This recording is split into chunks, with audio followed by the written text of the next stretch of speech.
ஒரு பவுல் மொச்சை வந்து ஃபஸ்ட் நாளே ஊற வச்சு எடுத்திருக்கேன். இப்போ வந்து அதை வந்து குக்கரில் வேக வைக்க போகிறோம். தேவையான அளவு தண்ணி ஊற்றிட்டு கொஞ்சமாக உப்பு சேர்த்து வேக வச்சுருக்கலாம். ஒரு 3 விசில் வச்சுருக்கேன். இப்போ வந்து ஒரு எலுமிச்சம்பழம் அளவு வந்து புளி சேர்த்துருக்கேன். இதை ஊற வச்சிடலாம். தாளிக்கிறதுக்கு வந்து கொஞ்சம் ஜாஸ்தியாக எண்ணெய் ஊற்றிப்பேன். வெந்தயம், சோம்பு சேர்த்துருக்கேன்.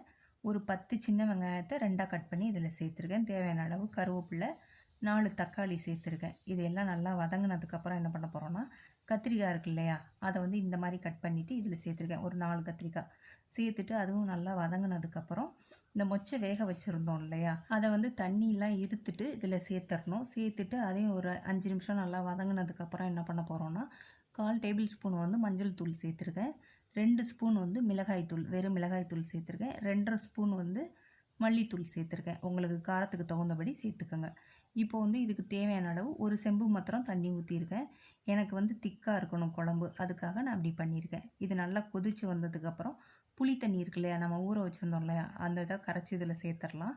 சேர்த்துட்டு ஒரு 10 நிமிஷம் கொதித்ததுக்கப்புறம் தேவையான அளவு உப்பு போட்டுக்கலாம். போட்டுட்டு லாஸ்ட்டாக வந்து ஒரு 4 வெள்ளை பூண்டு இருக்கு இல்லையா, அதை வந்து தட்டி இதில் சேர்த்துருக்கேன். சேர்த்துட்டு இந்த பாருங்கள், இந்த மாதிரி திக்காக வந்தோன்னா அடுப்பை ஆஃப் பண்ணிட வேண்டியதான். அடுப்பை ஆஃப் பண்ணிவிட்டு எந்த பாத்திரத்தில் எடுக்கிறோமோ அதில் எடுத்துட்டு லாஸ்ட்டாக ஒரு 4 ஸ்பூன் வந்து நல்லெண்ணெய் இருக்கு இல்லையா, பச்சை நல்லெண்ணெய் இதில் சேர்த்துருக்கேன். அவ்வளோதாங்க, நம்மளோட சூப்பரான மொச்சை கத்திரிக்காய் புளிக்குழம்பு ரெடி ஆயிடுச்சு. உங்களுக்கு பிடிச்சிருந்ததுன்னா நீங்களும் ட்ரை பண்ணி பாருங்கள். லைக் பண்ணுங்கள், ஷேர் பண்ணுங்கள், சப்ஸ்கிரைப் பண்ணுங்கள்.